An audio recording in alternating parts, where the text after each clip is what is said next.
O Zico, mano, quando eu não era ninguém, nada, o projeto do Dissola, eu e Pedro Certezas. E a ideia do projeto era simplesmente um tutorial de coisas com jogadores. E a gente tentou vários jogadores, vários caras fodas, vários, mano. E vários falaram não, tá ligado? E eu, particularmente, mano, não tenho nenhum problema com isso, nenhuma mágoa, nenhuma tristeza, porque provavelmente eu também faria. Você quer gravar com dois caras que tem 100 seguidores no Instagram, um canal que não existe, e eles não são conhecidos por ninguém?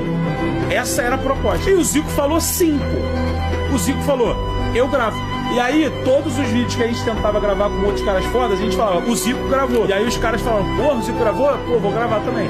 Então, tipo assim, se não existisse o Zico, eu não estaria aqui. Então eu tenho uma gratidão profunda pelo Zico. E, pô, mano, ele me trata como um amigo, mano. É inacreditável.